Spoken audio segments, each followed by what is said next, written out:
Sunny Leonie, মিয়া খলিফা অথবা Johnny Sins 16 থেকে 28 বছর বয়সী ছেলে মেয়েদের মধ্যে এই নামগুলো শোনেনি বা এদেরকে চেনে না, খুঁজলে এরকম ছেলে মেয়ে খুব কমই পাওয়া যাবে, কিংবা পাওয়া যাবে না বললেও চলে। দেখো, এতে লজ্জার কিছু নেই। আমরা সবাই মোটামুটি জানি ওরা কারা, ওরা কি করে এবং কি ধরনের ভিডিও বানায়। তাই হুদা হুদা ন্যাকা সেজে কোনো লাভ নেই যে না না বাবা আমি তো কোনোদিন এসব ভিডিও দেখিনি।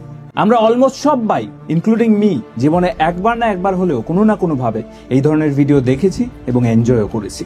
এবং এই কথাটা আমি এত কনফিডেন্সলি বলতে পারছি কারণ এই রিসার্চ বলছে ইন্ডিয়ার 70% ছেলেরা মাসে একবার হলেও এই ধরনের ভিডিও দেখে এবং এনজয়ও করে। এনজয় করা বলতে আমি কি বলতে চাইছি বুঝতেই পারছো আশা করি। আর এটা তো শুধু রিপোর্টেড ডেটা, বাস্তবে সংখ্যাটা যে অনেক বেশি সেটা তুমিও জানো আমিও জানি। এই কারণেই রেডিটে একজন ইউজার যখন এটা লিখে পোস্ট করে যে 99% ছেলেরা এই ধরনের ভিডিও দেখে এবং বাকি 1% মিথ্যে কথা বলে যে আমি দেখি না, সেখানে কমেন্ট বক্সে মোটামুটি সবাই এই বিষয়টা নিয়ে এগ্রি করে। তো এটা আশা করি বুঝতেই পারছো যে তুমি একা নও। আর শুধু ছেলেরাই যে দেখে তেমনটা নয়, প্রত্যেক 3 জনের মধ্যে একজন মেয়েও এই ধরনের ভিডিও কনজিউম করে। কিন্তু এই ধরনের ভিডিও দেখাটা কোনো সমস্যা নয়, সমস্যাটা হচ্ছে এই ব্যাপারগুলো নিয়ে কেউ খোলাখুলি কথা বলতে চায় না।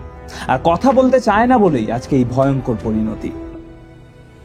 এই পরিসংখ্যানটা দেখো, প্রত্যেক সেকেন্ডে প্রায় 28,258 জন ইউজার ইন্টারনেটে এই ধরনের ভিডিও দেখে। প্রায় 2,61,000 টাকা খরচ হয় প্রত্যেক সেকেন্ডে এইসব ওয়েবসাইটগুলোতে।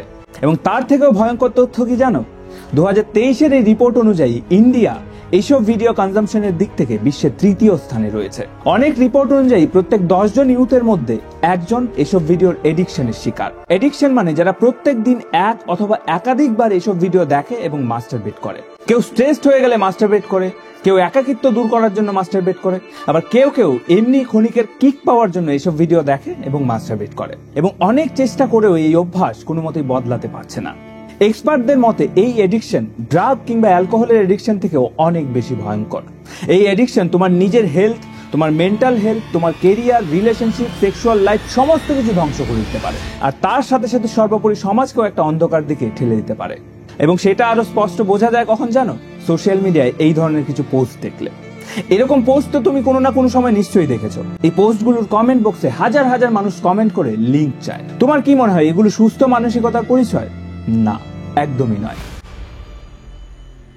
তাই আজকের এই ভিডিওটায় আমরা এই বিষয়টা নিয়ে ডিটেলসে একদম খোলাখুলি আলোচনা করব। ভিডিওর প্রথম দিকে জানবো এসব ভিডিও দেখা কি আদৌ ভালো নাকি খারাপ, দেখলেও কতটা দেখা উচিত কতটা নয়, কিভাবেই বা একটা ছেলে বা মেয়ের মধ্যে এসব ভিডিও দেখার এডিকশন তৈরি হয়, এবং তারপর আমরা বোঝার চেষ্টা করব এই এডিকশন কিভাবে মানুষের স্বাস্থ্য, মানসিক স্বাস্থ্য, রিলেশনশিপ, কেরিয়ার সবকিছুকে ধ্বংসের পথে নিয়ে যায়। এবং ভিডিওর একদম শেষে কিছু সলিউশন বলবো যেগুলো ফলো করলে আমি শিওর খুব তাড়াতাড়ি তুমি এই এডিকশন থেকে বেরিয়ে আসতে পারবে। তাই বিশেষ করে ছেলেদেরকে বলছি, যদি তোমারও এইসব ভিডিও দেখে মাস্টারবেট করার পর মনে গিল্ট ফিল হয় বা অনুশোচনা হয় যে আর করব না এবং জেনুইনলি এই নেশা থেকে বেরিয়ে আসতে চাও, তাহলে এই ভিডিওটা শেষ অবধি অবশ্যই দেখো। এই রিলেটেড তোমার মনে যা যা প্রশ্ন আসতে পারে প্রায় সমস্ত কিছুর উত্তর দেওয়ার চেষ্টা করেছি এই ভিডিওটায়। কিন্তু তার আগে বলে দিই, আমরা সবাই জানি এসব ভিডিওকে কি বলে, কিন্তু আমি চাই না এই ভিডিওটায় কোনো রেস্ট্রিকশন আসুক। তাই আমরা চেষ্টা করব গোটা ভিডিওটা জুড়ে এই শব্দগুলো উচ্চারণ না করার। তো চলো শুরু করা যাক। নমস্কার, আমি অপূর্ব আর আপনারা দেখছেন বায়োস্কোপালা।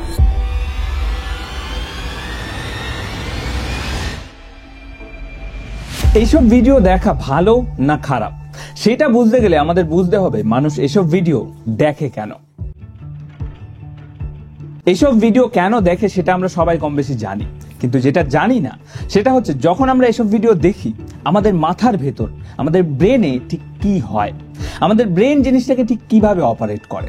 দেখো, আমরা আমাদের জীবদ্দশায় যা কিছু অনুভব করি, প্রেম থেকে শুরু করে দুঃখ, আনন্দ, যন্ত্রণা, সেই সব কিছুর পেছনে রয়েছে নানান রকম হরমোন। আর সেই সমস্ত হরমোনের মধ্যে সব থেকে গুরুত্বপূর্ণ একটা হরমোন হচ্ছে ডোপামিন।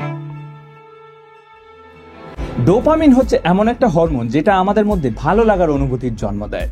যে কোনো কাজ করতে যখন তোমার সত্যিকারের ভালো লাগে কিংবা তুমি কিছু এনজয় করো, তখন আমাদের মাথায় এই হরমোন রিলিজ হয়। সেটা যা খুশি হতে পারে। হতে পারে ক্রিকেট খেলতে তোমার খুব ভালো লাগে, তাহলে ক্রিকেট খেলার সময় তোমার ব্রেন ডোপামিন রিলিজ করবে। হতে পারে তুমি একটা মুভি দেখতে দেখতে খুব এনজয় করছো, তাহলে মুভি দেখার সময় তোমার ব্রেন ডোপামিন রিলিজ করবে। কারণ এই ডোপামিন হরমোনের কারণেই তোমার ওই বিষয়টাকে ভালো লাগছে। কিন্তু তোমার বা তোমার ব্রেনের যে জিনিসটা ভালো লাগছে সেটা যে তোমার শরীরের জন্য ভালো হবে এমনটা কিন্তু নয়। কারণ সিগারেট কিংবা মদ খাওয়ার সময়ও আমাদের ব্রেন থেকে এই ডোপামিন রিলিজ হয় এবং ঠিক সেরকম ভাবেই এইসব ভিডিও দেখার সময় আমাদের ব্রেন থেকে প্রচুর পরিমাণে ডোপামিন রিলিজ হয়, যেটাকে বলা হয় ডোপামিন কিক। আর এই ডোপামিন কিক পাওয়ার জন্যই আমরা প্রাথমিকভাবে এইসব ভিডিও দেখা শুরু করি। তারপর ভিডিও দেখতে দেখতে আমাদের ব্রেন থেকে আরো অনেক হরমোনের রিলিজ হয়, যার ফলে আমরা পরবর্তী কার্যক্রমের দিকে অগ্রসর হই। কিন্তু সেসব নিয়ে ডিটেলসে বলছি না, কারণ এসব ভিডিও দেখার মেইন কারণ হচ্ছে এই ডোপামিন। এটুকু বুঝলেই যথেষ্ট। এবার এই যে এই ডোপামিন কিক, এটা হচ্ছে অনেকটা ড্রাগ ডোজের মতো। আমাদের ব্রেন একবার এই সুখ পেয়ে গেলে বারবার পেতে চায়। আর এজন্যই যখনই বাড়ি খালি থাকে বা আশেপাশে কেউ থাকে না, তখনই আমাদের মনে হয় ফোনের ইনকগনিটো মোড অন করে VPN চালিয়ে একটু এসব ভিডিও দেখার। আর এখান থেকেই শুরু হয় এসব ভিডিওর এডিকশন বা নেশা। যেরকমটা একটু আগেই বললাম, যে কোনো জিনিসের এডিকশনের পেছনে দায়ী কিন্তু এই ডোপামিন। এই যে ডোপামিন কিকের কথা বললাম, এই ডোপামিন কিক যখন আমরা বারবার পেতে চাই, তখনই সেটা পরিণত হয় এডিকশন বা নেশায়। আর এটাকেই বলা হয় ডোপামিন রিওয়ার্ড লুপ। মানে তুমি এসব ভিডিও দেখছো, তোমার ব্রেন ডোপামিন রিলিজ করছে, তুমি বিশাল মজা পাচ্ছ, তারপর কিছুক্ষণ সব শান্ত। আবার কিছুক্ষণ পর তোমার ব্রেন ওই ডোপামিন ডোজটা পেতে চাইছে। এবার তুমি আবার এসব ভিডিও দেখছো, আবার তোমার ব্রেন ডোপামিন রিলিজ করছে, আবার মজা পাচ্ছ, তারপর আবার শান্ত। এবং এইভাবে চলতে চলতে তোমার ব্রেনের মধ্যে একটা লুপ তৈরি হয়ে যায়। আর এসব ভিডিও দেখে কেউ তো আর কীর্তন করতে যায় না, বেশিরভাগ সময় মাস্টারবেট করে লুপটাকে কমপ্লিট করে। আর এই ঘন ঘন মাস্টারবেশনের ফলে তোমার শরীরের যাকে বলে 12টা বেজে যায়। কিন্তু সব সময় যে মানুষ যৌন আকাঙ্ক্ষা বা উত্তেজনা থেকে এসব ভিডিও দেখে তেমনটা কিন্তু নয়। এসব ভিডিও দেখার পেছনে আরো অনেক কারণ আছে। তুমি ছেলেদের মধ্যে প্রায় একটা জিনিস শুনে থাকবে, প্রবলেম যাই হোক হ্যান্ডেল মেরে শুয়ে পড়। তা হয়তো ওপেনলি কেউ বলবে না, ঠিক আছে, আমি বলছি, কারণ আমি নিজে আমার বন্ধুদেরকে এরকম বলতে শুনেছি। তো এরকম অনেকেই স্ট্রেস রিলিজ করার জন্য এসব ভিডিও দেখে এবং তারপর মাস্টারবেট করে রিল্যাক্সড ফিল করে। তাছাড়াও কেউ কেউ একাকিত্ব দূর করার জন্য এসব ভিডিও সাহায্য নেয়। কারণ জীবনে যতই স্ট্রেস থাকুক না কেন, ওই যে ডোপামিনের ডোজ, ওই ডোজ কয়েক মুহূর্তের জন্য হলেও তোমার সামনে থেকে সবকিছুকে সরিয়ে একটা ঐশ্বরিক আনন্দ দিতে পারে। আর ওই ক্ষণিকের আনন্দের জন্য আমরা এসবের প্রতি আসক্ত হয়ে যাই এবং একটা সময় পর গিয়ে আমরা ডিপেন্ডেন্ট হয়ে যাই। তুমি বিশ্বাস করবে কিনা জানি না, আমি এরকম মানুষকেও চিনি যার কথা অনুযায়ী রাতে ঘুমানোর আগে এসব ভিডিও দেখে মাস্টারবেট না করলে তার ঘুম আসতে চায় না। ভাবতে পারছো তার শরীরের কি অবস্থা হবে? আর শুধুই কি শরীর, আমাদের মানসিক স্বাস্থ্য, কেরিয়ার, রিলেশনশিপ সবকিছুই হ্যাম্পার হয় এইসব ভিডিও কনজাম্পশনের কারণে। তোমরা হয়তো অনেকেই ভাবছো এত কিছু বলছি, কিন্তু দেখা ভালো নাকি খারাপ সেটা বলছি না কেন। আরেকটু ওয়েট করে যাও, তাহলে নিজেই বুঝতে পারবে কতটা ভালো আর কতটা খারাপ। এই জায়গাটা কিন্তু মন দিয়ে শোনো। এই যে একটু আগেই ডোপামিন ডোজের কথা বললাম, যে লুপে আটকা পড়ে আমরা বারবার এসব ভিডিওর দিকে ছুটে যাই। এবার কি হয় দেখো, বারবার এই এক জিনিস দেখতে দেখতে দেখতে দেখতে একটা সময় গিয়ে আমাদের ব্রেনের কাছেও জিনিসটা একঘেয়ে হয়ে যায়। যার ফলে শুরুর দিকে যেসব ভিডিও দেখে বিরাট পরিমাণে হরমোন রিলিজ হতো, যে বিশাল আনন্দ হতো, সেটা কিন্তু ধীরে ধীরে কমতে শুরু করে। এবং একটা সময় গিয়ে এমন হয় যে সাধারণ জিনিসপত্র দেখে আর মজাই লাগে না, এবং তখন আমরা খুঁজতে থাকি আরো নতুন কিছু, আরো এক্সট্রিম কিছু। এবং এখান থেকেই শুরু হয় এসব ভিডিওর বিভিন্ন রকম ক্যাটাগরি, কখনো এই কখনো সেই, মানে যতটা এক্সট্রিমে যাওয়া যায়। এবং এইভাবে একটা সময় পর আমাদের ব্রেনের যে স্বাভাবিক রিওয়ার্ড সিস্টেম, সেটাই বিগড়ে যায়। যার ফলে বাস্তব জীবনের ছোটখাটো বিষয়ে যে আমাদের আনন্দ পাওয়ার ক্ষমতা, সেটা নষ্ট হয়ে যায়। তখন বাস্তব জীবনের প্রতি আমাদের আর কোনো আগ্রহ থাকে না। আর এখান থেকেই শুরু হয় কাজে ফোকাসের অভাব। একটা মানুষের সারাদিনের প্রোডাক্টিভিটি নষ্ট হয়ে যায়। ফোনে বা অন্য কোথাও কিছু একটা দেখে নিলেই আমাদের ব্রেন ট্রিগার হয়ে যায় এসব ভিডিও দেখার জন্য। তারপর এক ক্লিকে 1 ঘন্টা কখন গায়েব হয়ে যায় সেটা খবরই থাকে না। এবং এইভাবে সবার আগে যেটা নষ্ট হয় সেটা হচ্ছে আমাদের পড়াশোনা এবং কেরিয়ার। এবং তারপর এফেক্টেড হয় আমাদের মানসিক স্বাস্থ্য। অতিরিক্ত এইসব ভিডিও কনজাম্পশনের ফলে আমাদের ব্রেন ঠিকমতো ফাংশন করতে পারে না। আমাদের মাথায় সবসময় এইসব ছবি ঘুরতে থাকে। আশেপাশে রাস্তাঘাটে যাকেই দেখবে তারই নগ্ন ছবি ঘুরতে থাকবে মাথার ভেতর। সেলফ কনফিডেন্স বা সেলফ রেসপেক্ট বলে আর কিছু থাকে না।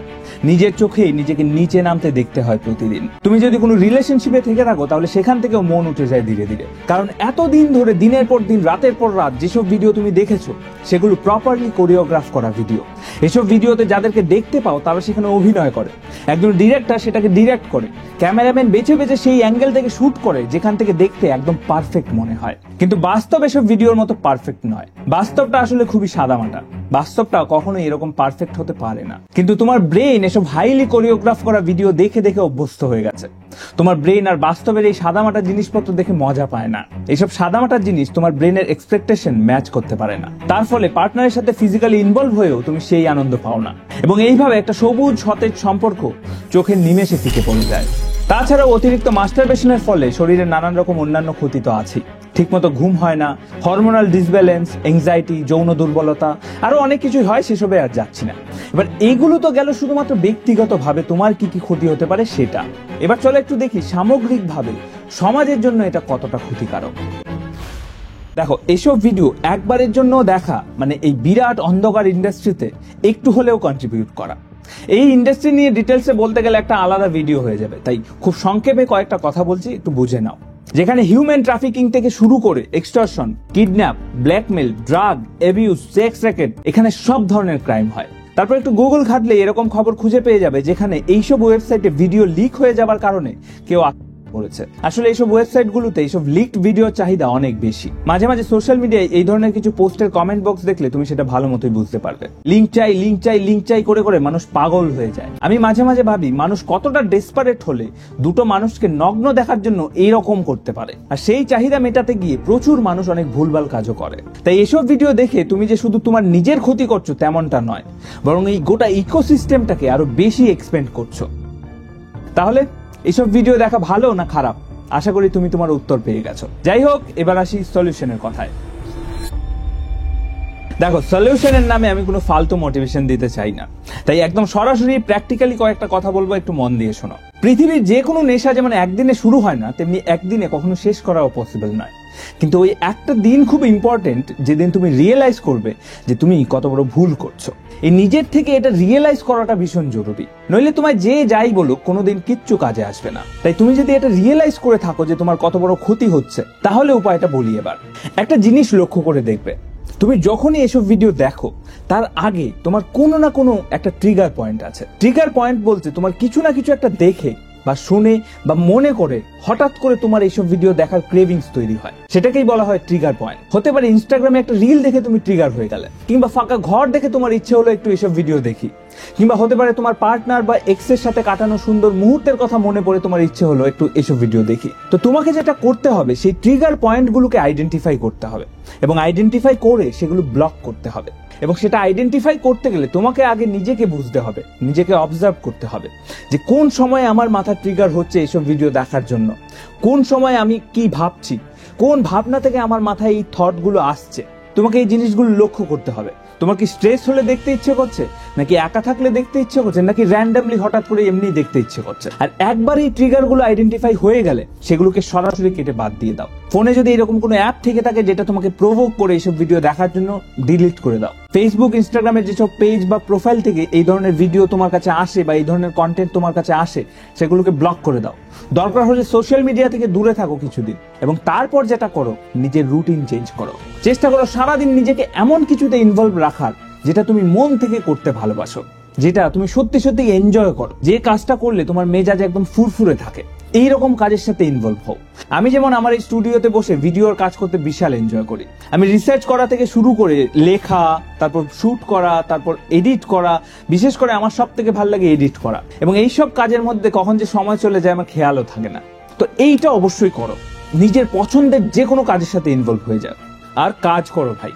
যা ইচ্ছে হয়, যেটা করতে ইচ্ছে করে শুরু করে দাও ভাই। বসে বসে এসব ভিডিও দেখে মাস্টারবেট করে জীবনে কোথাও পৌঁছানো যায় না। আমি জানি তোমাদের মধ্যে 90% ছেলে মেয়ে এসব কথা এক কান দিয়ে শুনবে আর এক কান দিয়ে বের করে দেবে, কিন্তু আমি কথাগুলো বলছি সেই 10% ভাই বোনদের জন্য যারা জেনুইনলি চায় এইসব নেশা থেকে বেরিয়ে আসতে।